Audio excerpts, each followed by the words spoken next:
Join our pack. Subscribe to start your adventure. Chapter 8. My wolf was purring in delight, loving the lustful growls rumbling from the back of our mate's throat. My temperature began rising as he trudged through my body, impatiently craving for his touch. His tight grip on my hips loosened, but he continued to caress my sides with small central circles. A soft moan escaped my mouth as Blaine sucked on the delicate flesh of my neck, nibbling and gently biting on my mark. Warm sensations were burning in my stomach, which were flaring in pleasure as it soared through my body. My feelings were constricted by both my body and wolf. They were both eager to allow a mate to take us, fully mating us to him. Wriggling under him as the heat began to become excruciating, I clawed at his back and I felt his excitement against my thigh. My wolf was groaning in appreciation, wanting more friction between the two of us. I was battling with myself for control and my wolf was putting on a fight. She wanted nothing more than to be with her mate fully. And Blaine was not helping as he continued to massage my sides and leave teasing kisses on my neck. "Blaine, you need to stop."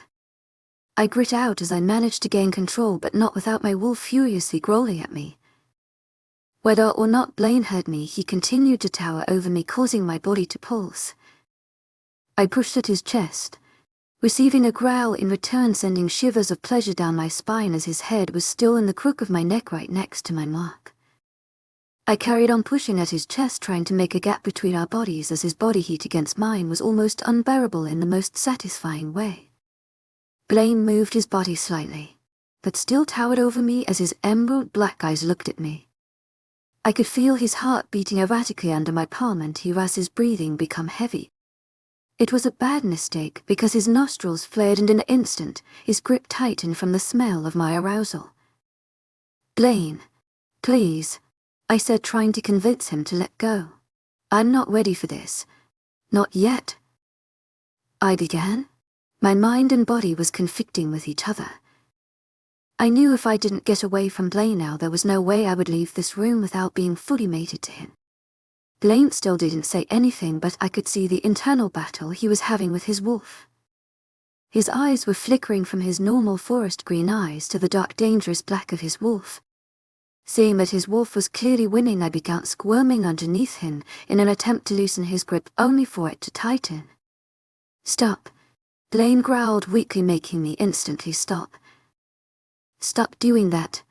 You're making it harder to gain control with you practically grinding against me." He said this with his eyes closed, making me blush a bright red. I stayed still, hoping that he would move from me soon as the flare in my stomach began arising again, including my embarrassment. About a minute later, he slowly removed himself from me and stood to the side of the bed, his eyes remaining closed. I struggled to get up as the burning sensations grew stronger and turned painful. I began inhaling and exhaling deeply, trying to control the pain. I whined as I struggled to maneuver myself off of the bed, only to whimper when I felt Blaine's hands in mine helping to pull me up. His touch intensified the need in my body to connect mine to his, and he could feel it too. "Blaine," I murmured as he didn't remove his hand from mine. "You need to leave. Go downstairs. I wouldn't be able to control my wolf any longer if you don't." His tone was calm, but it was clear he was anything but. Once our hands were untangled, I carefully moved around him and was about to rush out the door to create space between us. "Move slowly, Kennedy, and don't run. It's my natural instinct to chase you," Blaine said with difficulty, his voice sounding strained.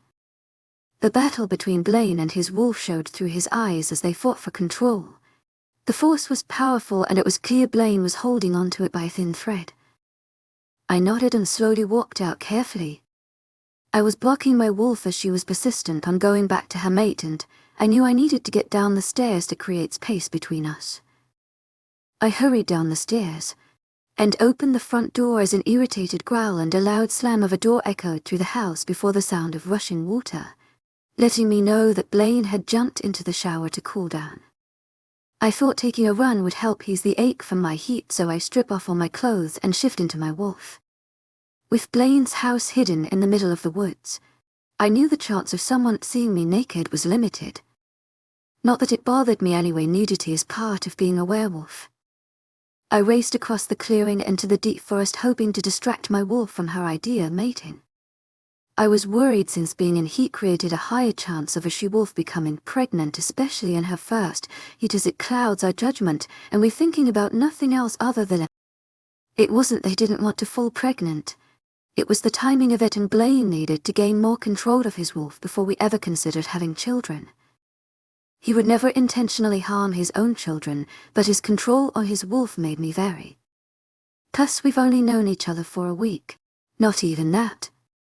It's not uncommon for newly mated couples to conceive within the first few weeks of mating.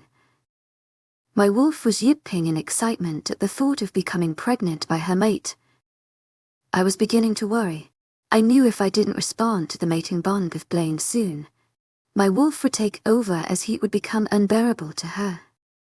A few years ago, my mom had forced me to attend a class about mates where we were given information about our first shift, mate, heat, etc. They informed us that being marked by a wolf and not allowing the mating bond to be completed would cause a female wolf to feel as if their organs were slowly turning inside out, which had me wincing at the thought. I continued to run, not allowing my wolf to stop even when she was beginning to become weak and exhausted. But then I felt the presence of another wolf. I abruptly stopped and crouched down, angling my head to the side slowly and eyeing the woods around me. Una. The voice startled me for a second, but I recognized it as Bryson. A sandy-colored wolf walked out between the trees and approached me. It was only Bryson, so I stood up, but Bryson towered over me with his wolf form. "What are you doing out here on your own? Does the alpha know you're here?" he asked through the pack mind link. Before I could answer, a wave of heat rushed through my body, causing me to whine and lay on my stomach, my head sitting on my paws. Bryson was instantly by my side, questioning me with incoherent words as he rushed out continuous mumbles. "Are you all right, Luna?" His words carried concern as he gently nudged my side with his snout, only for him to quickly step away from me. "Are you in heat?" he asked with wide eyes. I closed my eyes tightly for a few seconds, waiting for the pain to dull for a while before nodding. "You shouldn't be out here, especially when you're in heat. The alpha will be furious if a male wolf attempts to touch you." His voice was slightly scolding, and I understood why. It was a dangerous situation for a she-wolf to leave her mate's side during heat, as unmated male wolves can't resist a female in heat. "For some reason I'm unable to contact the alpha, so I'll take you back to his house," he said sternly. "No," I shouted through the mind link before lowering my tone. "Can you take me to see Tilly?" I questioned, but it was more of a demand. I got up carefully, walking in the opposite direction of Blaine's house. I could feel Bryson behind me. "Luna, Kenny, I hate formalities. Plus, you're my best friend's mate." He nodded his head and began to direct me in the direction of his house. We walked side by side quietly as he led through the woods. He sat down on his hind legs as he looked at me. "My house is number 35 and is on the left side of the street. I must leave you here now, as I'm supposed to be patrolling the border," Bryson said through the mind link as we neared the edge of the woods. "There are also some clothes in that tree," he added, flicking his head towards the tree before darting the direction we just traveled from. I thanked him before heading towards the tree and shifting back to human. Grabbing the spare clothes that were hidden in the hole of the tree, I shoved them on, only to laugh. I looked ridiculous as the top and the shorts drowned me, forcing me to have to roll the top of the shorts over a few times. Once the shorts were able to rest on my hips without falling down, I started walking to where Bryson had told me. There were houses dotted all over the place. I slowly made my way down the street, admiring all the large and beautiful houses that came into my view. And I soon came in contact with house number 35. I smiled at the thought of being able to see my best friend. I strolled down the short path to Bryson's house and stared with wonder and at the sheer gorgeousness of his home.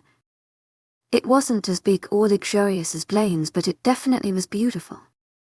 Knocking on the front door, I waited as I heard someone rustling around before Tilly opened the door, smiling widely at me. Grinning, I jumped on my best friend, causing us both to crash to the floor, groaning. I hadn't spoken to her properly in ages, and we definitely needed to gossip and bitch about our newfound mates. She rolls her eyes at me but smiles and doesn't move to sit up, deciding to stay lying on the floor. I looked at her neck to see no mark. I raised my eyebrow questioningly. Tilly frowned at me, not understanding why I was looking at her. Where's your mark? Did he not want to? I trailed on. A blush appears on Tilly's cheeks as she raised her hand to touch her neck, producing a small laugh from me. No, he did. I just wasn't ready. I want to get to know him before we become a mated couple. I know that within a week of his mark, I would go into heat. My mind replayed her words. I didn't feel ready, but that was something I didn't get the choice in. Seeing as Blaine marked me without permission, I hoped that I would be able to get through heat without giving in to Blaine, but that idea was diminishing rapidly. And he was cool with that. He didn't mind marking you. I mean, he is a male wolf and they're always possessive of their mate. I was shocked that a wolf like Bryson would be able to control his temper. Usually male wolves immediately battle to mark their mate in order to display and change the scent of their mate to mix with theirs to show others that they were taken. Tilly gave me a grim look. His wolf was furious and we had a massive argument over it, with him using the whole danger excuse. He continued to tell me that he needed to mark me to settle his wolf, so that he would be able to contact or feel my emotions through the bond. Apparently he wanted to mark me to ensure that no harm comes to me, and it would inform him if I were trouble. I of course disputed that, telling him that I wanted to get to know him before mating and having children, which caused an even bigger fight as his wolf took it, as he thought I didn't want to be the mother to his children, which is ludicrous. But thankfully I managed to calm him down after we made a compromise. I wanted to roll my eyes when she mentioned Bryson's wolf getting angry when she mentioned that she didn't want to be mated yet.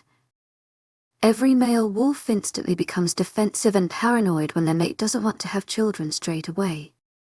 I was also shocked that she was able to negotiate a compromise with him. How were you even able to do that? A compromise is laughable and preposterous to Blaine. Tilly let out a slight laugh. Your mate is an alpha. Their instincts and impulsiveness are more prominent than a normal wolf. Before she continued to answer my question, she pulled herself up from the floor, pulling me up with her, directing me into the living room, gesturing for me to sit on the couch. To my agent extraordinaire, Madeleine Nilbe, heartfelt thanks for your unfailing patience, enthusiasm. We argued for ages about why and why not we should mark each other. I told him to give our relationship at least 2 months until we mate, which he was completely shocked and outraged about. So he said he would give me a week. So I said 1 month, and so on, until we finally came to 1 month. She said, smirking. That's a considerable long time for 2 wolves to go without marking and mating with each other. I totally bet that you both won't last that long, I said with a laugh. I wouldn't be surprised either, she added, giggling. I'm already struggling, especially when I accidentally walked into the bathroom when he was about to get into the shower. She mentioned, a small blush appearing on her cheeks, making me laugh harder.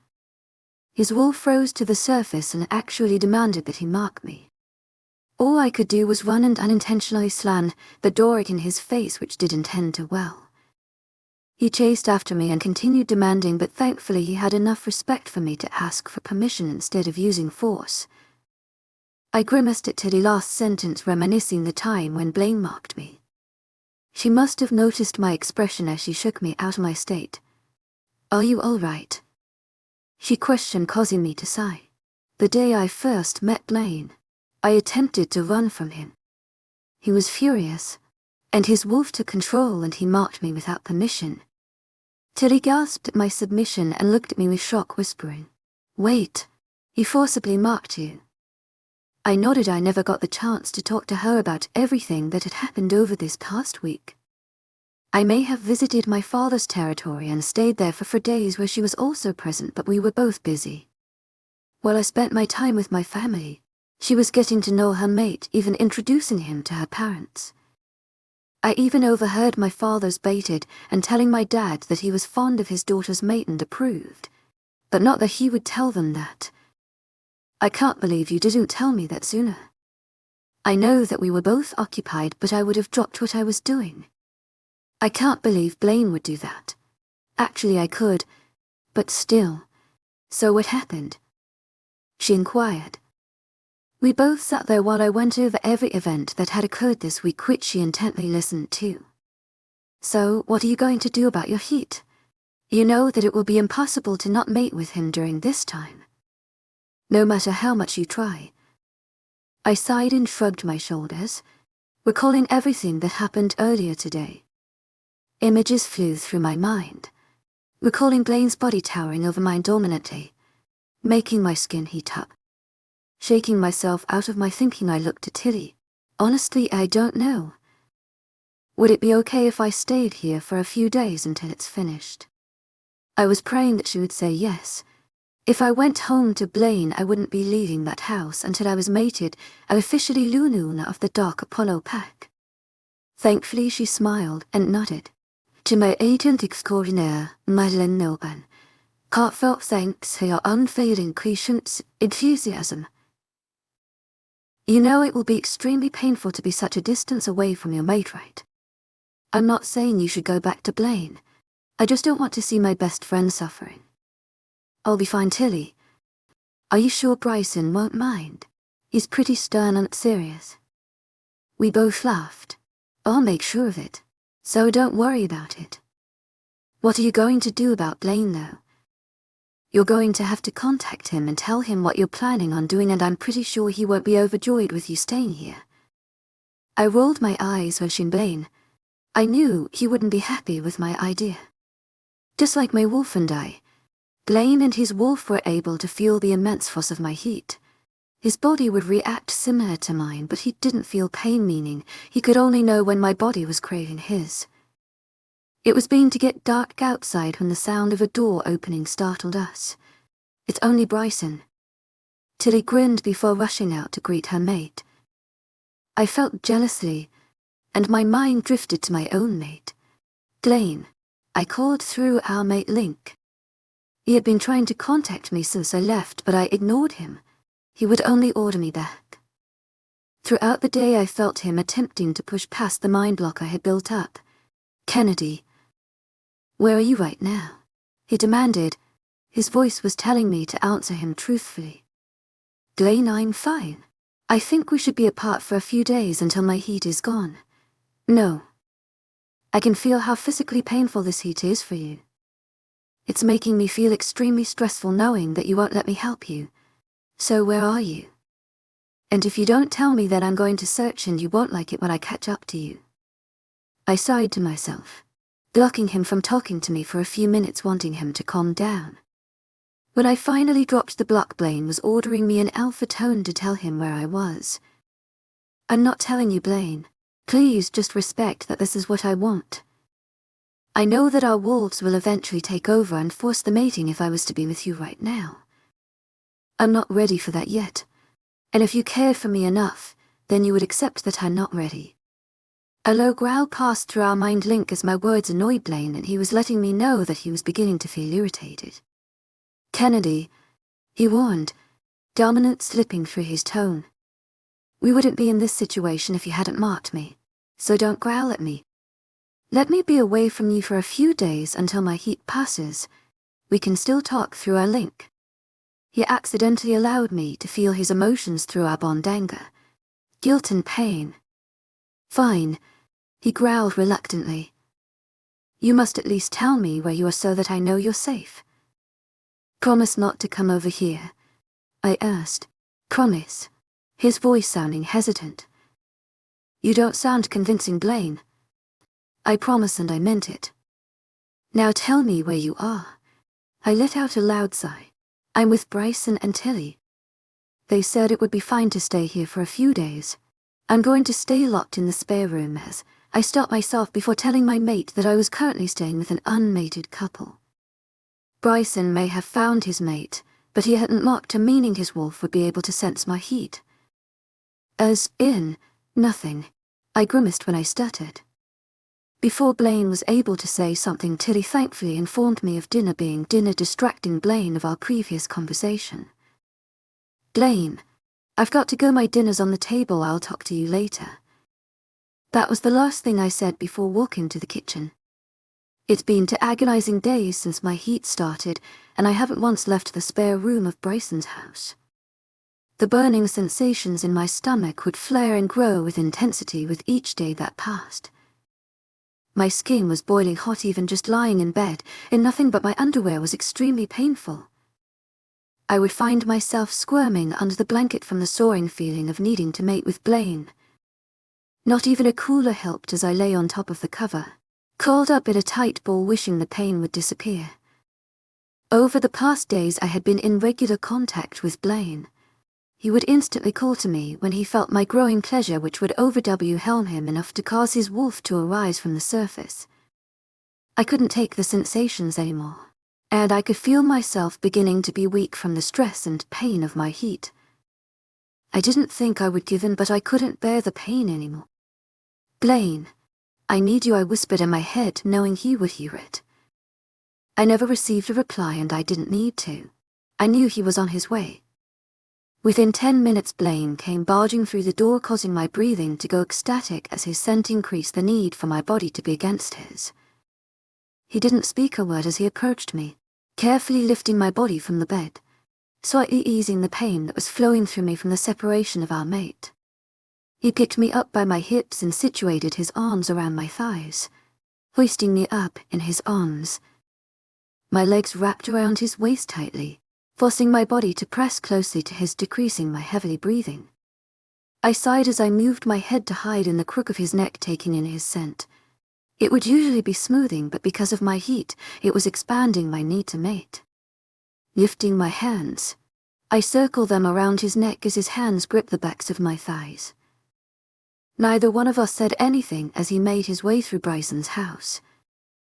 I could sense that Tilly and Bryson were slightly trailing behind as Blaine headed for the door. I couldn't allow myself to be embarrassed or flustered at what they are probably assuming all my focus was on Blaine and Blaine only. I heard the door opening and some mumbles, but took no notice. Blaine didn't take me to his car, so I knew he probably ran here, so we would have to walk back. My body was feeling extremely impatient as he walked through the woods with me in his arms, even though he was walking considerable fast. Blaine, I moaned as the fire in my stomach began to flame. I could feel his muscles become tense under my touch, but he hurried up knowing I was in immense pain. The cold breeze of the wind helped cool my body as Blaine rushed through the woods, but the heat of his body was making everything worse. My body loved and craved his touch and wanted nothing more than to be skin on skin without any items of clothing separating us. I felt him shift my weight as he opened the door to his house. No one was there as I couldn't sense anyone but us. He carried me up the stairs and into the awaiting bedroom. I lifted my head to see that Blaine had replaced the once broken door. He placed me down on the soft covers of our bed, never removing his body from mine as he hovered over me. Are you sure this is what you want? I won't be able to hold back my wolf if you change your mind. He gritted out, his voice lustful with little control. I nodded my head. I wanted this. I needed this. You have to say it. I leaned up so that my face was closer to his, our noses touching as I whispered, I want this, Blaine. Against his lips before playfully pulling back before he could capture his lips on mine. He looked down at me with pain in his eyes, which made me frown a little, giving him a questioning look. I could feel your pain and you wouldn't let me help you, he informed me, his voice tense. Well, you can help me now, I said briskly, desire laced in my voice. He instantly smashed his lips to mine, trading light kisses from my jaw down my neck. I closed my eyes and savored the sensual feeling until he reached the mark on my neck and I stiffened. I could feel him smirking against my sensitive skin as he placed an open mouth kiss to the tender spot. Blaine, stop teasing and get on with it. I whined in desperation, unable to take his teasing any longer. A chuckle left his mouth and his hands began trailing up and down my sides before he slipped them through my bra, massaging my sides. He hungrily moved his lips on mine. I gripped onto his arms, digging my nails into his warm flesh, trying desperately to initiate more contact as sparks spread through me from our uncovered skin touching. Once his lips were removed from mine, he slowly unclasped my bra and threw it behind him carelessly as he stared down at my chest, eagerly making me smile shyly. Deciding to tease me, he moved his body down, playing with the lace at the top of my panties. It grazed his teeth over my stomach, causing a moan to leave my mouth at the feel of it. At the sound of my moan, Blaine sucked on the delicate flesh of my hips and nibbled on it, making me extremely frustrated. I tugged on the bottom hem of his shirt, not liking that he was fully clothed. He got the message as he leaned up slightly and allowed me to pull it off, my nails just barely grazing his muscled chest. Blaine shivered under my hands and I raked my hands up and down his body with excitement. He knew this. A smirk plastered his face before he bent forward and placed a loving and meaningful kiss upon my lips. "Are you sure this is what you want?" he questioned breathlessly. All I could do was nod as I captured his lips with mine, silently answering his question. Chapter 9. I woke up to the delicate feeling of my mate running the tips of his fingers down my right side from the curve of my breast to the bottom of my hip. The bare skin of my back was pressed up against his muscled chest. I decided to keep my eyes closed and pretend to sleep, not want to leave the comforting arms of my mates. "I know you're awake," Blaine's husky voice whispered in my ear, hitching my throat. His action was subtle, but that didn't stop a wave of pleasure run down my spine. Blaine began planting small, open-mouthed kisses on my neck, causing a soft moan to escape my lips and a blush to appear on my cheeks. He laughed, his warm breath fanning on my neck, causing me to shudder. Only this time I felt him smirk against the sensitive flesh. I tried to squirm my way out of his grip but failed when he grabbed me by my waist and pulled my body closer to his. "Blaine, please," I whined as his grip got tighter and tighter. The close proximity of our bodies was setting off the small burn in my stomach, and if our bare skin continued to brush against each other's, then there was no way that we would be leaving this bed anytime soon. He grabbed hold of my waist and brought me over to straddle his hips. His hand was dangerously massaging my thighs, lighting the flame in my body. He stared up at me with lustful eyes as he looked at my naked chest. A blush covered my cheeks as I caught the look of want and desire flicker through his eyes. Mine were reflecting his. Blaine leaned up and slammed his lips to mine, the way his hand cupped my jaw if he turned me on, eliciting a moan from me. I teasingly moved my hands up his bare chest to his neck, tugging lightly on his hair, enticing a growl from him. Erotic thoughts of my mate clouded my judgment the moment Blaine started kissing me. My body responses become priority as I allowed myself to surrender to my mate's touch. Later in the afternoon, I was still laying in bed, my head against his bare chest, with one of his arms wrapped around my back. I maneuvered my head to look up at Blaine's sleeping form to see his head was tilted back on the pillow, his eyes closed. He looked peaceful and almost vulnerable, something that I was abnormal to see in Blaine. Analyzing the rest of his face, I noticed his nose was slightly crooked, enthusiasm indicating that it had been broken before. I focused on his lips but redirected my sight as I forced myself from not leaning up and capturing his with mine. After staring at Blaine for a few moments, I turned to look in the direction of the clock that was over my shoulder. I carefully removed myself from his embrace, not while I lifted the blanket that covered my body and attempted to move myself from the comfort of the sheets. When I finally moved myself from the bed, I grabbed Blaine's shirt, which was lying on the ground, slipping it onto my body. Once done, I quietly headed towards the bathroom for a shower. Upon hearing a growl, I froze and turned to see Blaine staring in my direction with wide eyes as his gaze narrowed on the smooth flesh of my legs. I laughed, knowing his growl was not from pain or anger but from excitement. I gave him a teasing smile before rushing into the bathroom and locking the door, knowing that Blaine would chase after me. I began pulling Blaine's shirt from my body when the sound of someone knocking on the door had me smirking. "Kenny, open the door," Blaine demanded playfully. He growled annoyed when I ignored him. "I'm about to get in the shower, Blaine," I said as I pulled his top over my head, the clothes lying on the floor in a bundle. "And no, you're not invited," I aired when I knew he was about to make a comment. A low growl was heard making me laugh, and I quickly got into the shower before hearing his objections. "Fine, but hurry up. I need to take a shower," he mumbled.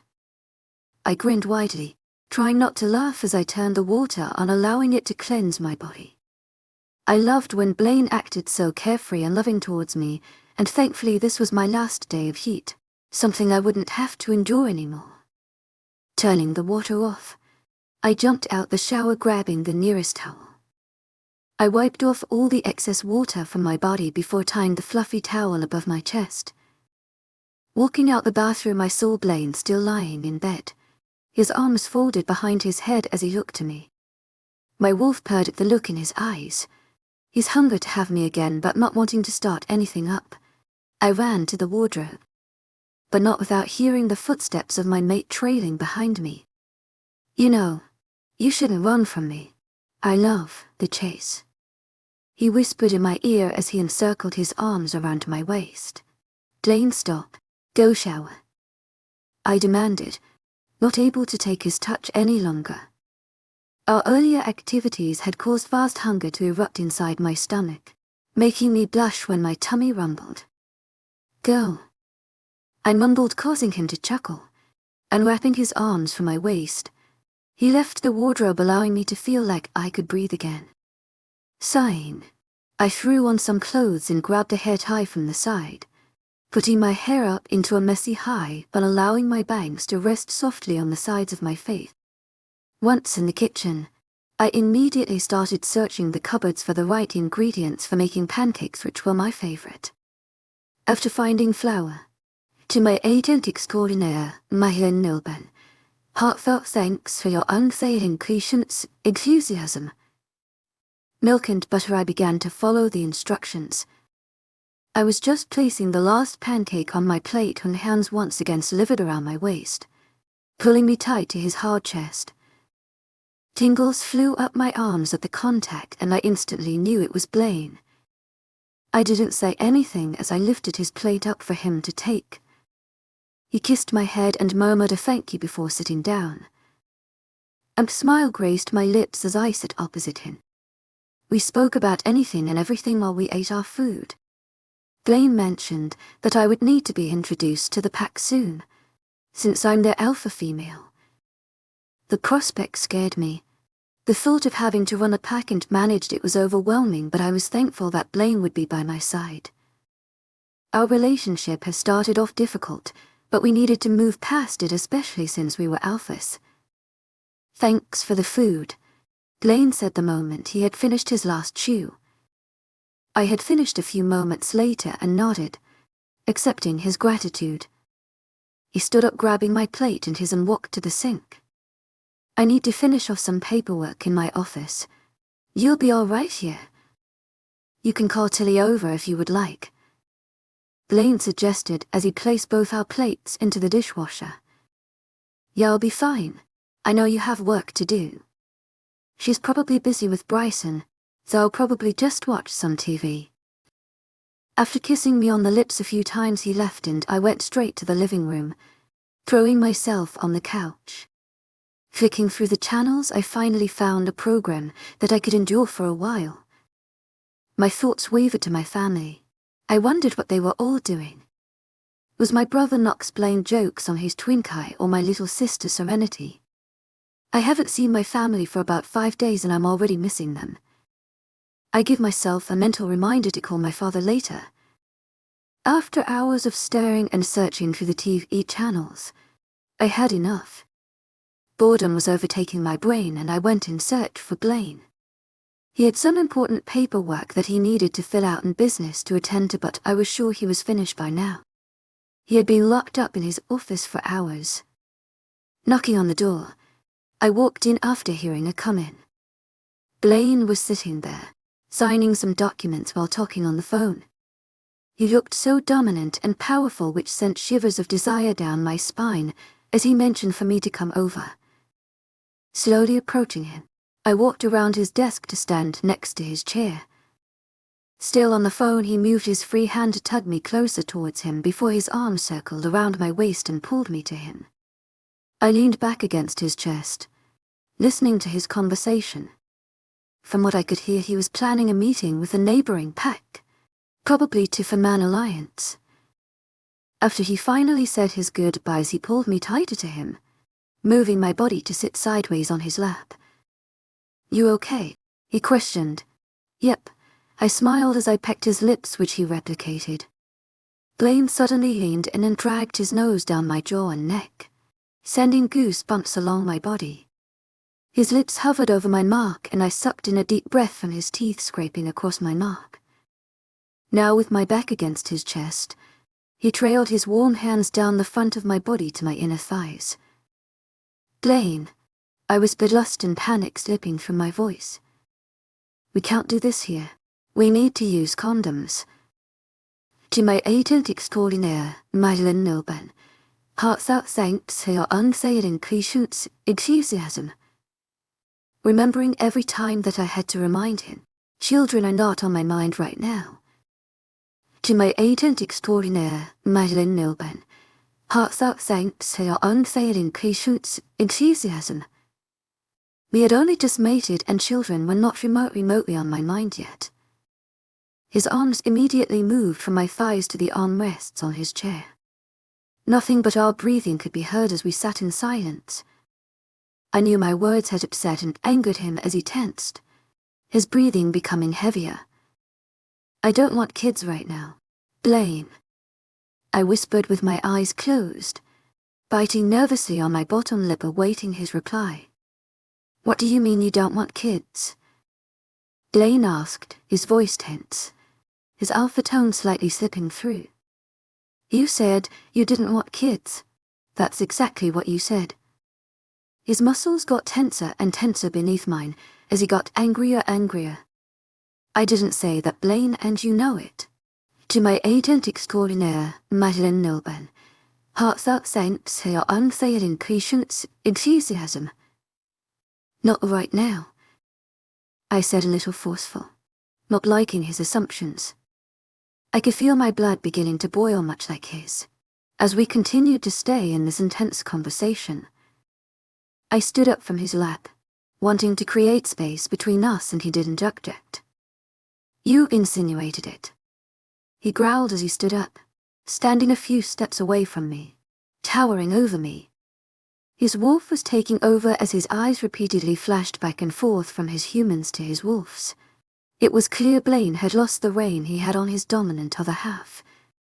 I held back my fear of Blaine's wolf and allowed my anger to take control.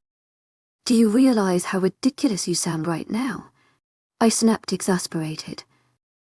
"I never said that I wouldn't, Blaine. I simply said that I wasn't ready for them." "It doesn't matter anyway." Smirking. "Oh yeah?" I questioned sarcastically, my eyes narrowing. "Why is that?" Never had I expected his last sentence to have me staring wide-eyed and open-mouthed as I looked into the dark black eyes of Blaine's merciless and fierce wolf, as he spoke the words with a huge smirk plastered on his face, inches from mine. "The condoms are past their expiry date. You're probably carrying my pup right now." Chapter 10. I couldn't believe what I had done, until the sound of my palm roughly smacking Blaine's cheek echoed through his office. His head flung to the side, and he swiped his tongue across his teeth, emitting a low growl. "How dare you?" I whispered harshly, tears welling up in my eyes at the thought of my mate deceiving and tricking me into potentially carrying his kids. Both our heavy breathing was heard as he kept his eyes glaring at the closest wall to him, while I could know nothing but stare in horror at his reddened cheek. Hundreds of thoughts were racing through my mind. I had just slapped my mate across the face. I just slapped an alpha in the face. But I couldn't help but think he deserved it. Not only had he forced his mark on the flesh of my neck, but now he had purposely deceived me by knowingly having sex with me with expired protection. I couldn't even comprehend the idea of being a mother, especially one that would have been forced to become one. I had told Blaine before that I didn't want children yet. Blaine's head finally turned to face mine only for me to be met with the dark eyes of his wolf. His dangerous glare penetrated through me as I stared back at him with the same harsh gaze, refusing to back down. I watched as his hand raised to his cheek, before rubbing along his fingers across his jaw. His hard gaze never left mine as he curled his knuckles into a fist and pushing it into his jawbone, causing a crack and a click to echo around the room, making my body cringe at the sound. He clicked his tongue before moving his jaw side to side. I admit I deserved that, he muttered as he looked at me, his wolf still present. But that doesn't mean I regret what I did, because I don't. His words spoke truth as he waited for my reply. You don't do that to the person you're meant to love and respect, Blaine. He inhaled and exhaled loudly before moving to lean on his office desk, his legs laying out in front of him, lazily making me flare with anger at how casual he was acting to this situation. What's the big deal? What's the big deal? I repeated sullenly, furious that he thought that his behavior and decisions were normal. Are you kidding me, Blaine? What's the big deal? I'll tell you the big deal. You think that it's okay to not only force your mark, but to now force me to carry your children. By this point my blood was boiling, and so was Blaine's as his eyes got darker and darker, the presence of his wolf becoming more dominant, and proclaimed, "Don't shout at me, Kenny." His voice was strained and dangerous calm, but I knew that he was anything but, as there was an underlying threat behind it. I breathed deeply in and out, taking in his scent. I may be furious, but the only way to collect myself was to be in the presence of my mate, even if he was the origin behind my anger. What you did was wrong, and you should have been honest with me. To my agent extraordinaire, Mellissa Milburn, heartfelt thanks for your unfailing patience, enthusiasm.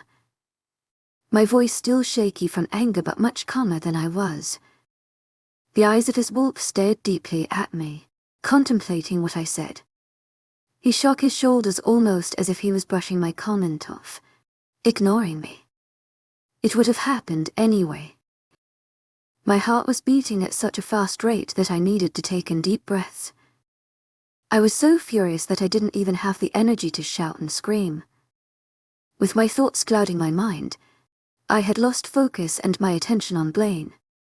The slight movement in the corner of my eye got my attention as I looked to see Blaine moving towards me, the control of his wolf gone.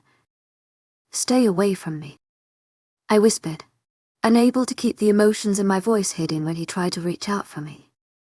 Wanting to be away from him, I rushed out of the room, making sure to slam the door on the way out, hoping that he would at least respect me enough to give me space after attempting his unforgivable actions. I needed to go home, my real home with my family. Crossing the border of my father's territory, I was met with Jaden, one of my dad's best trackers. He recognized me straight away, and I knew he was linking with my father to let him know that I had entered his land and not a rogue. I nodded my head at him and continued to run in wolf form to my parents' home, which was located deep in the forest, isolated from the pack house and other pack members' homes. From a distance, I could see my father standing on the steps by the house awaiting my arrival. I quickly ducked behind a tree and changed before walking towards my dad. Slowly approaching him, I could see from the look in my dad's eyes that he could now smell my scent mixed with Blaine's, but he decided to keep it to himself and instead held a frown on his face as he looked over at me, checking for injuries. Clearly confused on why I hadn't phoned and mentioned that I was coming over for a visit. He grabbed me by my shoulders, pulled me into a hug. I smiled and sighed as the familiar scent of my family entered my senses. "Are you all right?" my father questioned with worry. I didn't answer and instead gripped tighter to my father, aching for his comfort. I didn't care if I was once again running away from Blaine to my father. He was my dad, and he always made me feel protected when I felt insecure. "Let's go inside."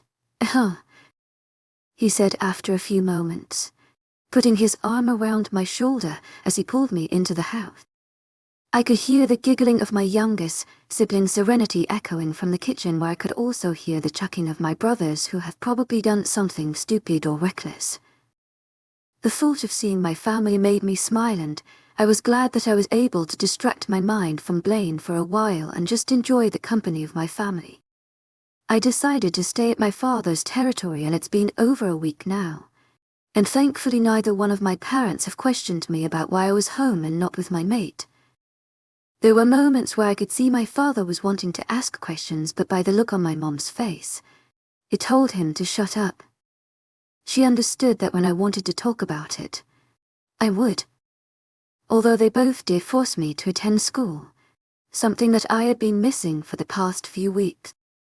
Entering the main building of school reminded me of the first day back, and in fact the only day I had attended this year. Seeing as it was also the day I discovered that my mate was an alpha of the neighboring pack. Blaine had attempted to contact me, but after my obvious ignorance he decided to give me the space that I needed, which was surprising. My wolf was missing him and would growl at me every time I blocked her, whimpering and crying. She was missing him and continued to make excuses for why he did what he did. The thought of taking a pregnancy test lingered through my head, but I forced it to the back of my mind, not wanting to have to deal with the situation yet. I had been at school about a week, and I wondered why I hadn't made contact with Mellissa, the school's most popular girl. It confused me further when her friends ignored and acted like I didn't exist when they would usually join in with their pathetic torture, which I always got the upper hand on. But I shrugged it off, not thinking anything of it as I sat on my usual table at lunch munching on a slice of pizza. I'm dreading phys ed. I have no effort even if I am a werewolf. My friend May said, whispering the last part as we shared a school with humans. I laughed, nodding my head, feeling the exact same way about our next class.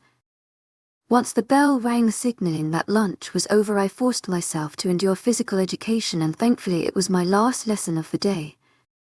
"Hey Dad," I said as I walked into my father's office, to find him sitting at his desk typing furiously on his laptop. Lifting his head, he smiled and mentioned me to come over and sit on the couch sitting by the huge window in the corner of the room. "Give me a second," he said as he quickly finished typing an email before he closed his laptop and turned to me. "So, how was school?" he questioned as he focused all his attention on me. "It was all right. I just thought I'd come and see what you were doing." He smiled at my reply, and then a frown appeared on his face as he looked around the room and to the door as if to see if anyone else but he and I were in range of our conversation. "So, what happened between you and Blaine for you to come home? You're clearly mated, and it's unusual for a newly mated couple to be away from each other. Did he do something to you? Because I have no problem in going over there and kicking his BU." I interrupted him before he could finish his sentence. I almost laughed at the thought of my dad making sure that my mom wasn't in hearing range of his questioning about Blaine. "It doesn't matter. He did something that upset me, and we'll have to sort it out ourselves." I didn't want to involve my father in our argument. I was still feeling indecisive and hesitant about having to talk to Blaine again. I knew I would see him again. For the past few days I have been pushing the thought of taking a pregnancy test to the back of my mind, hoping that the problem would go away. "He did something that upset you, and I would like to know what." His tone was serious, and since him and Blaine had no liking toward each other, they seemed to like the idea of having more reasons to hate each other. He just said something that he shouldn't have. "To my agent extraordinaire, Madeline Noban, heartfelt thanks for your unfailing patience, enthusiasm," hoping that he would drop the subject as I was beginning to become uncomfortable. Thankfully, he nodded and left it, but not before staring into my eyes, trying to figure out if I was lying or not. "So, how's school? I know you've missed a lot and you've probably got tons of work to catch up on." "You have no idea," I said, exasperated when he mentioned work that I missed. My dad just chuckled at my answer. "How's school without Tilly, or is she attending? You need to figure out what you're doing about school. Whether you're going to continue your education here or on Blaine's territory, but knowing Blaine, it will be the latter. It's not that bad, although I do miss my best friend. I spoke to her the other day though, and she said that she started school there, so I will probably too." I wanted to grumble the last 4 words, but I didn't want my dad to think something really awful happened, as I didn't doubt that he would cross the boundary lines and challenge Blaine. That was expected. In fact, Mellissa Dayton was in here a few days ago informing me that she had found her mate. I froze at this new information and almost laughed. I felt sorry for the poor guy who had to deal with Mellissa for the rest of his life. He's in Blaine's pack. Wait, what? I groaned. My dad chuckled at my reaction. My mouth was agape as I stared at my father, hoping and praying that he was lying. But then again, the thought of being able to boss her around was strangely satisfying. Deciding that I had more important things I needed to do and think about, I put the thought of Mellissa away. Well, I've got some things to do. I'll see you later, I said, kissing my dad on the cheek and exiting his office. Once downstairs, I grabbed my car keys from the kitchen counter before heading outside. I had to know whether I was pregnant or not. I couldn't keep trying to ignore and pretend that I wasn't pregnant when there was a high possibility that I was. Opening the doors to the store, I walked down the aisles until I found what I was looking for. There were so many tests that I felt like my head was going to explode. So I just picked up for random pregnancy tests. I didn't even look at the cashier as I paid for my products, too embarrassed and far into my thoughts to care about her judging gaze. I headed straight home, ignoring the calls of my mom as I raced up the stairs to the sanctuary of my bedroom. Rushing into the bathroom, I immediately ripped the tests from the packaging. Quickly reading the instructions, I peed on all the tests before washing my hands and leaving the tests on the sink awaiting the results. Walking up the daunting steps to Blaine's home, all of my nerves were feeling static from uneasiness and sure on how he would react. An almost dreading feeling was dooming through me as I got closer and closer to the front door.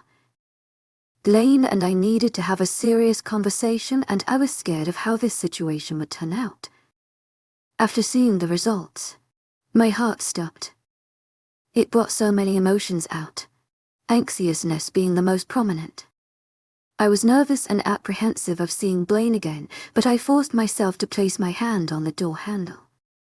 Just as I was about to open it, it was suddenly pulled open, only for me to be faced with a woman standing in nothing but a large T-shirt smothered in the scent of my mate in pure arousal. Catching the gaze of a woman, but I never expected it to be the one person I hated most. Chapter 11. I stood there in utter confusion as to why Mellissa date, and just opened the door to my mate's house in nothing but a large T-shirt and reeking of desire with the overwhelming smell of my mate's scent. I was so shocked that I literally stared back at me with a conceited smirk, almost trying to rub in my face that it was her in my mate's house and not me, which had my wolf clawing inside of me, growling to come out. I was interrupted before I could say or do anything by the one voice that I didn't want to hear. "Now, who's at the door?" Blaine questioned, and suddenly the door was pulled further open, with my mate on full shirt, standing there in a pair of boxers, his muscled chest on full display. When he noticed me, the look of surprise and guilt shined through his eyes. He opened his mouth to talk, but I launched myself at Mellissa before he could say a word, throwing her to the ground with me following after. Punch after punch, I repeatedly pounded my fist into her face, showing no mercy or humanity as I allowed my wolf to fully take over and control the situation. My wolf was in an uncontrollable state. All she could smell was our mate's scent lingering all over Mellissa. The thought of this sent my wolf into a frenzy. All she desired in that moment was to have blood dripping from her canines. I was screaming and shouting incoherent words that I couldn't even understand as I refused to show compassion and forgiveness towards her. I was roughly pulled from Mellissa, being forced to stop my relentless attack, but not without making sure that I yanked a large amount of her red hair in my grip as we were pulled apart, causing her to shriek in pain. Anger flashed in my eyes as I looked up to see who was holding Mellissa away from me. My mate had his hands on her waist as he demanded that we stop fighting. I felt stupid and embarrassed as I watched my mate reassure her instead of me, and after everything we have been through, He decides to cheat on me with the person I hated most. I shook my head and pulled a look of utter hatred and disgust at him before turning away, shaking myself out of the tight hold one of Blaine's wolves had on me. I walked down the front steps as calmly as I could, trying to keep up a fake FAA that everything was okay. Refusing to cry, I walked at a fast pace towards the trees in the direction of my father's territory. I needed to show Blaine that I was strong and content with my own self, that I didn't need him. I knew my wolf would be mourning the loss of her mate, but I wasn't about to let him think it's acceptable to be unfaithful. I wasn't going to run. I had control, and I wasn't going to let him know that this situation was getting to me, that this was hurting me. After everything that had happened between us, I couldn't be more repulsed by him. He was supposed to be my soulmate, the person I was meant to spend the rest of my life with. Something that he had just so carelessly destroyed, and he even had the audacity to give Mellissa a nickname.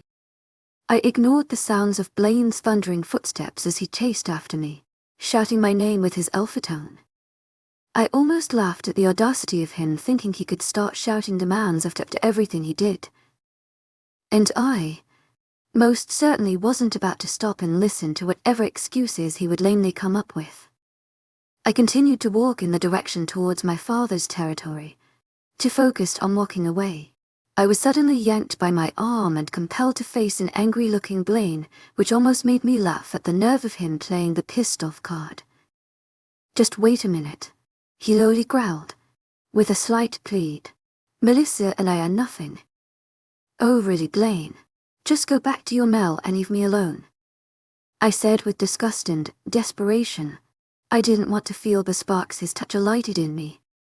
I wanted him desperately to leave me alone, but I could do nothing but shove at his chest as he repeatedly tried to get me to look at him. "Just listen to me," slithering his hands up my neck, forcing my eyes to directly look at him. "I don't want to know Blaine. Just leave me alone," I shouted as I tried to push him away from me, only to have him pull my body to his bare chest, holding me tightly to him, refusing to let me go. "Let go of me," I cried as my fist began to pound against his chest. Tears welled in my eyes as I continued to fight out of his embrace, unable to listen to his voice and incapable of being in a close proximity of him. My efforts of pushing him away failed miserably as he only held onto me tighter. My anger and sadness only boiled as I pounded harder on his chest. "I even took a pregnancy test today. I hope you and Mellissa are very happy together," I said bitterly as tears streamed down my face. His body froze under mine as those words left my mouth. Grabbing me by the shoulders, he lifted his left hand to cup my cheek and tugged my jaw gently to face him, forcing my eyes to his. "Are you?" he questioned intently, his gaze penetrating mine, awaiting the answer. "It doesn't even matter anyway. You've got Mellissa now," I said defiantly, not wanting to give him the answer he so desperately craved. Blaine growled, irritated at my stubbornness and defiance as his eyes continued staring powerfully into mine, that I was scared to look away. "Tell me," he whispered softly, with an alpha order slipping through. After a few moments' silence, I answered, "I'm not," I whispered hoarsely with my lips trembling. I was worried about what his reaction would be, whether he would be furious or sad about the discovery. I wasn't sure why I cared about how he felt. I guess it was due to the strong mate connection we shared. No matter how much he hurt me, I'd still love him, which angered me to no ends. Blaine didn't say anything, only replying with a stern nod, although his eyes deceived, his body language portraying his true sadness and dismay. I didn't say anything as he put his head in the crook of my neck, taking deep inhales of my scent to calm his wolf to settle his composure. I know I should have pushed him away, but my whole body was telling me to stay, and I couldn't fight the impulse to leave my mate's arms. The whole thing made me furious, and I soon found the will to exit his embrace. Blaine loosened his hold on me, but he didn't allow me to leave his arms, making sure I was in arm's distance at all times. Who would want to stay with a man that had cheated on them? lied to them and purposely tried to get them pregnant without discussing it first. Who could really question me on why I constantly wanted to run away?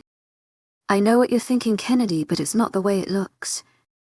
I'm totally innocent in this situation, Anne, innocent.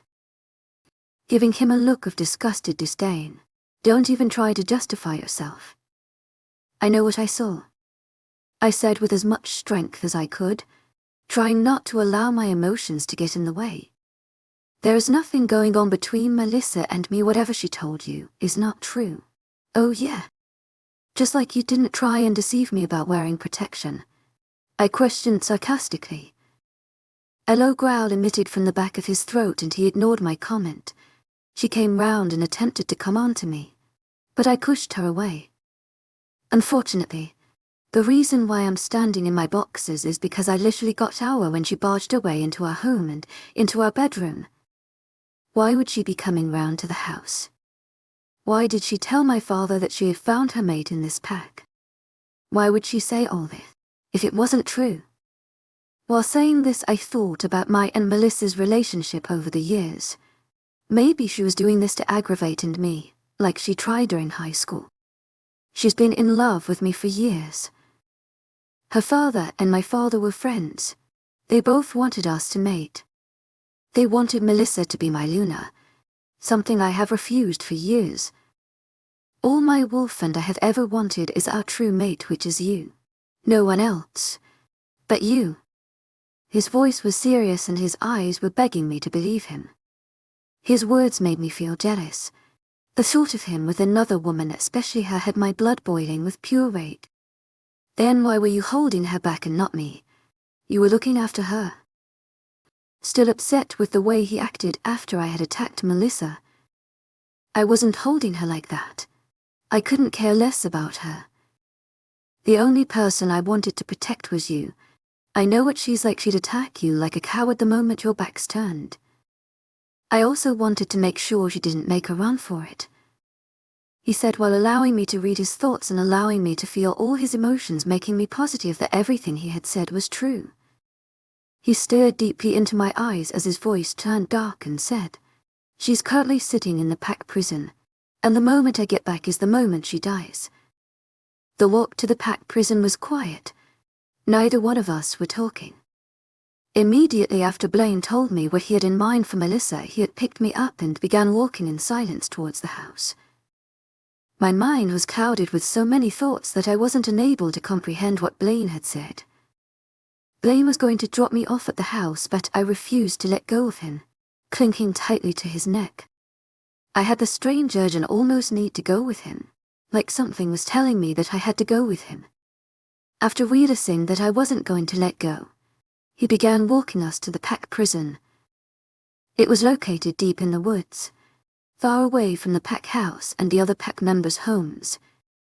It was an underground prison, very dark and gloomy, with the lingering scent of dried old blood.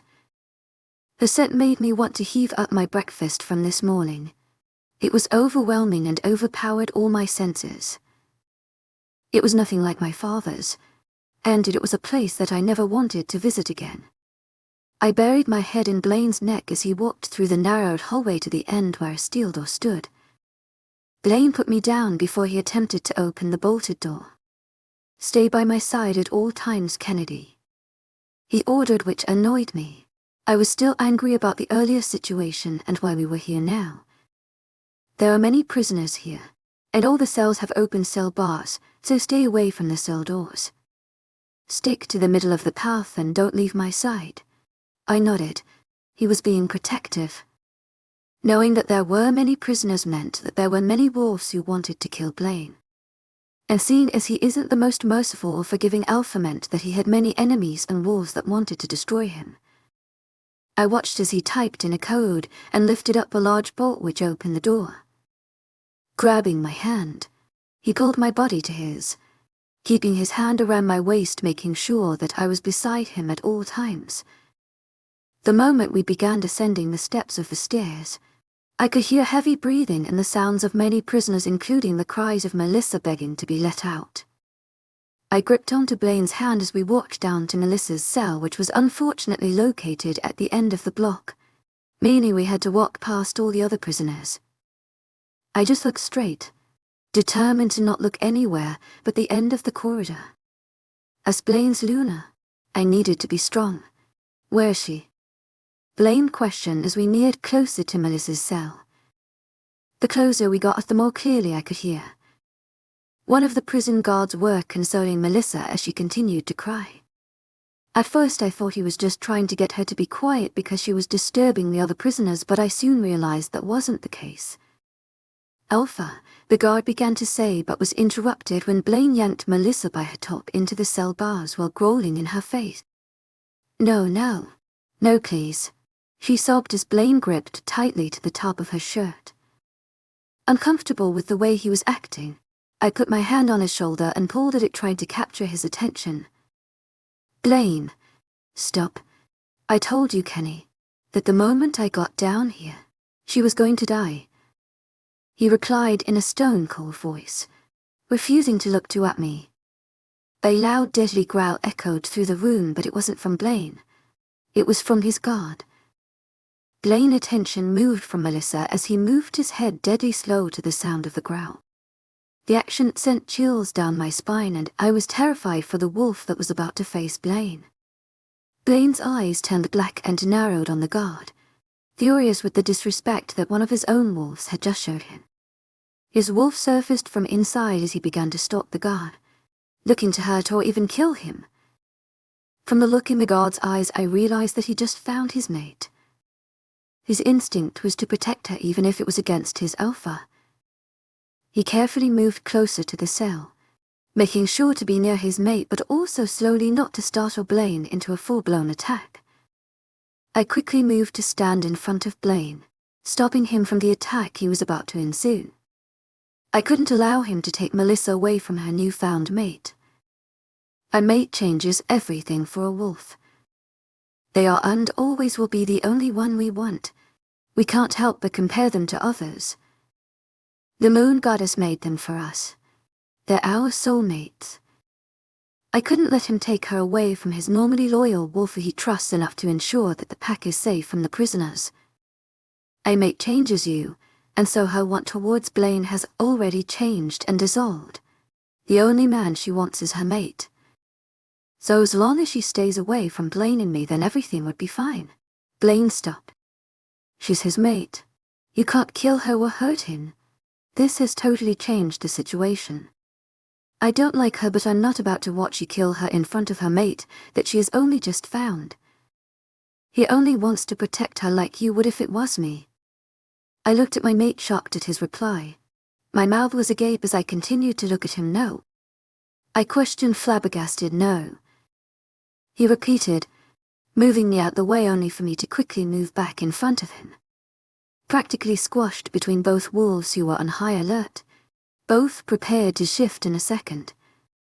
I kept trying to get his attention, but nothing worked, so I put my hands on the side of his neck, rubbing my thumbs in circles across his skin and carefully lowering his head so that he would look at me. What would you do if I were in that situation? Would you allow him to kill me? I knew that it was a low blow to use his own emotions against him, but it was the only thing that ever worked, that got him to think rationally. A dangerous growl rumbled from the back of his throat, and I was immediately in his arms as he became instantly protective and aggressive. Blaine, I don't like her and I never will, but she has a mate now and there are other ways to deal with this. I couldn't care less about her, but I care about our pack. Blaine didn't let go of his hold he had on me. He just growled, irritated at what I was saying. I'm not having her ruin our relationship and destroy the dynamics of the pack. There's only one way to get rid of a threat. Blaine, I said over the begging and the growling of Mellissa and her mate. Just imagine if it were me. You can punish her but don't kill her. We all stayed silent while Blaine analyzed the whole situation. It was tense as everyone waited anxiously for his reply. I'll decide what punishment she'll have later, he said, looking directly at me. His focus then shifted up from me to his guard. As for you, I want to see you in my office about your disrespect towards your alpha. One that you know I'm not kind on. Yes, alpha, was his short reply. He had feared in his eyes, but he covered it quickly as he looked towards his mate with only love in his eyes. Satisfied with the decision that Blaine was going to let Mellissa go, I made my way towards the door of the pack prison, ready to go home, awaiting for a discussion that Blaine and I needed to have. What I didn't realize at the time that letting Mellissa go was a decision that I would live to regret. Don't let the story end. Subscribe to continue Werewolf Pack Legend.